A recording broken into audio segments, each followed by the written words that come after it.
पुणे नवरात्र महोत्सव 2023 ह्या आबा बागुलांच्या विनंतीला मान देऊन आपण सगळे इथे आलात त्याबद्दल मी त्यांचेही आभार मानते आणि तुमचंही सगळ्यांचं मनापासून स्वागत करते। आणि हा नवरात्राचा महाउत्सव याचा आज उद्घाटन होतं आहे, ह्याबद्दल सगळ्यांना ह्या महोत्सवाच्या मनापासून शुभेच्छा देते।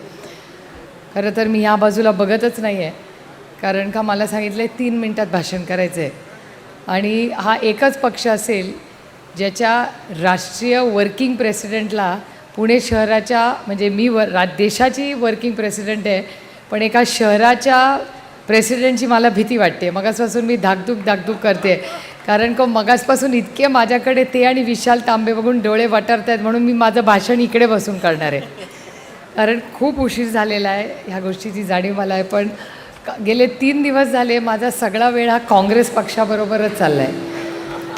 कारण परवाच्या दिवशी मी दिल्लीत होते तेव्हा सगळ्या काँग्रेसवाल्यांबरोबर आमची मीटिंग होती एक योगायोगाने।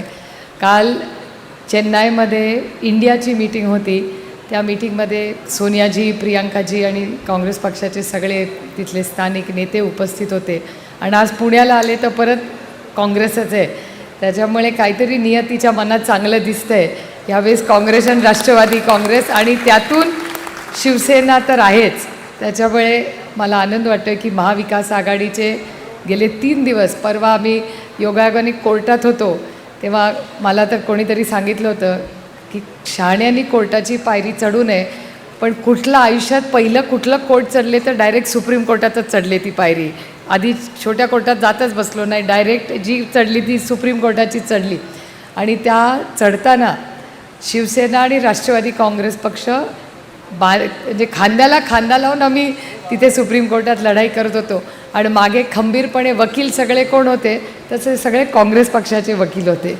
त्याच्यामुळे काहीतरी मला वाटतं काहीतरी नियतीच्या मनात खूपच स्पेशल दिसते का योगायोगाने सगळं फिरून हे महाविकास आघाडीमध्येच फिरून ताटातलं वाटीत आणि वाटीतलं ताटात अशी परिस्थिती झाली आहे।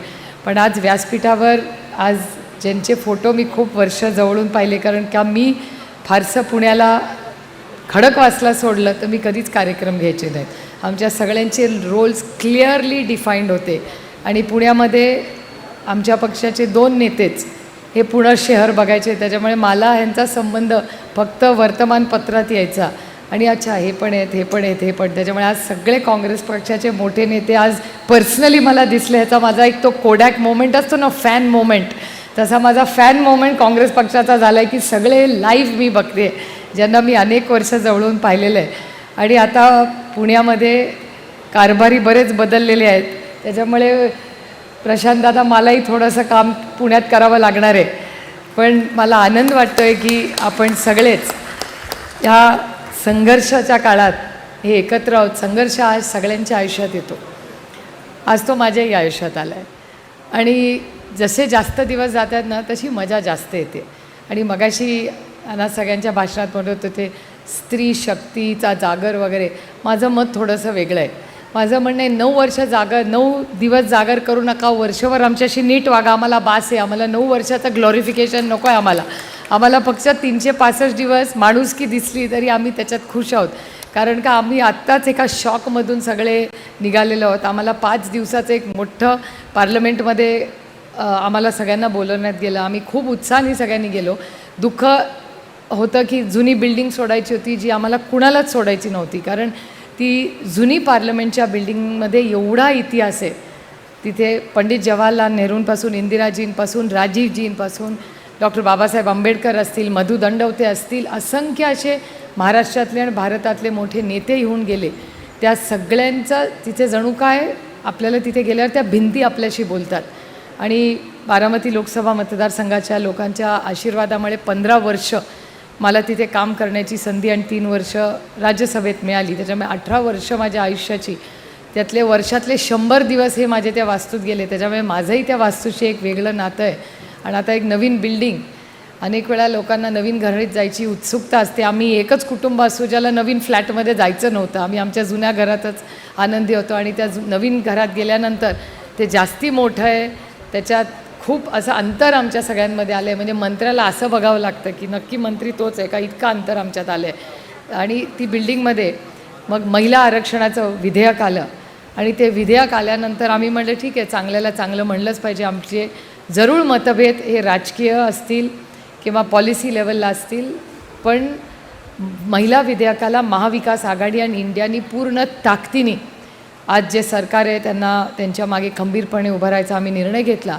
पण तिथेही जुमलेबाजी झाली. आम्ही जेव्हा बिल पाहिलं तेव्हा लक्षात आलं की आमचं नाव त्या बिलावर आहे, सही आहे त्याच्यावर अमाऊंट पण लिहिलेला आहे, अधिकार पण लिहिलेला आहे, पण त्याला तारीख नाही लिहिलेली. त्याच्यामुळे तो जुमलाबाजी झाली. त्याच्यामुळे महिला आरक्षणाचं बिल हे काही पास मला नाही वाटत 24मध्ये तर होणारच नाही, पण 29ला होईल की नाही माहिती नाही. जर 29ला करायचं असेल तर इंडियाचं सरकार यावं लागेल.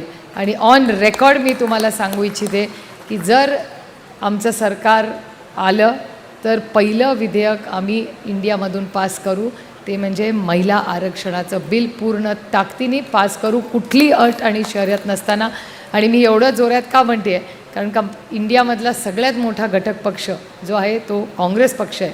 आणि काँग्रेस पक्षाच्या मार्गदर्शिका अध्यक्षक माननीय सोनिया गांधींनी काल चेन्नईमध्ये त्याचा उल्लेख केला. आणि सोनियाजी कालच म्हणाल्या चेन्नईमध्ये की पहिला कार्यक्रम इंडिया घेईल तो हे विधेयकाचा घेईल. त्यामुळे आज आम्ही सगळे पॉलिसी लेवलला खूप काम करतो. त्यांच्यावर टीका करायला आम्ही आलो नाही. त्यांना घालवल्यानंतर आम्ही तुमच्यासाठी काय करणार हे खरं तर आम्ही तुम्हाला सांगितलं पाहिजे. आणि आबा बागुल आहेत, आज इथे विशाल तांबे आहेत, असे अनेक नगरसेवक ज्यांनी खरंच फील्डवर चांगलं काम केलं आणि तुमच्या आणि माझ्या आयुष्यात एक चांगला बदल घडवून घेतला. त्यामुळे आबा बागुलांनी केलेली ई शाळा असेल, माझ्या आजोबांच्या नावाने केलेली मोठा क्रिकेटचं कार्यक्रम असेल, अशी असंख्य काणी, रोटी कपडा मकान, गटर मीटर आणि वॉटर. नगरसेवकाचं काय काम असतं हेच असतं. आणि नगरसेवक जर चांगले असले तर खासदाराचं आयुष्य सुखात जातं. आता गेले 1 वर्ष माझं आयुष्य अतिशय दुःखात चाललं आहे, कारण का नगरसेवकाचं जागेवर नाही आहेत. त्याच्यामुळे कचरा पडला तरी मलाच फोन येतो, पाणी नसलं तरी मलाच फोन येतो, आणि दिल्लीच्या रस्त्याचं काम असेल तरी मलाच फोन येतो. त्याच्यामुळे माझ्या या ट्रिपल इंजिन सरकारला विनंती आहे की इलेक्शन प्लीज घ्या या नगरसेवकांचं, कारण ते आधी तिकीट तरी मागायचे, आता तिकिटाला पण कोणी भेटत नाही. त्याला कार्यक्रमाला भेटले की म्हणतात कधी आहे इलेक्शन, मला म्हणतात आम्ही तिकीट मागायला नाही आलो. काय म्हटलं आता तुमच्या इलेक्शनला कामाला आलो. म्हटलं पण तुमचं कधी इलेक्शन होणार. म्हटलं आमचं 2025मध्ये इलेक्शन होणार आहे. त्याच्यामुळे माझ्या पोटात गोळ आला की आधी लोकसभा मग विधानसभा, म्हणजे मला किती डबल काम करायला लागेल बघा. त्यामुळे माझी महाराष्ट्र सरकारला विनंती आहे की प्लीज ते सर्वे बघणं बंद करा. त्या सर्वेमुळे झालं आहे खरं, त्यांचे सर्वे इतके वाईट येत आहेत त्याच्यामुळे ते कुठलंच इलेक्शन घ्यायला बघत नाही आहेत. आता आमची लोकसभा वेळेवर घेतील एवढीच अपेक्षा करते खरं त्यांच्याकडून.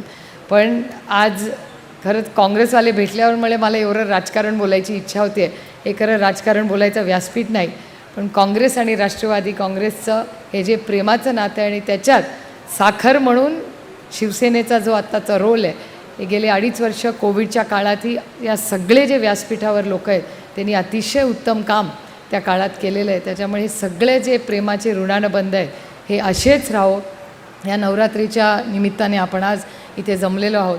या नवरात्र उत्सव त्याच्यात खरंच महाराष्ट्रातलं जे टॅलेंट आहे ते आपल्याला सगळ्यांना दिसतं आहे. त्याच्यामुळे आबा बागुल आणि त्यांची सगळी टीम अतिशय अप्रतिम त्यांनी नियोजन जे इथे केलेलं आहे त्या सगळ्यांचं मी एक मनापासून कौतुक करते. एक फॅब्युलस टीम बिल्डिंग मी बघत होते. जेव्हा आपण सगळे डिस्ट्रॅक्टेड होतो, ती सगळी यात्रा इथून चालली होती, तेव्हा स्टेज तयार होत होतं.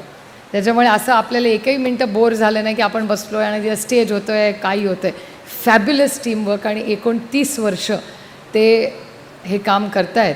फक्त पुढच्या वर्षी तारखा बघून घ्या, कारण का पुढच्या वर्षी तुमचं 30वं वर्ष आहे आणि त्याला महाविकास आघाडीचा मुख्यमंत्र्याला कार्यक्रमाला तुम्ही नक्की बोलवाल एवढीच तुमच्याकडून अपेक्षा करते.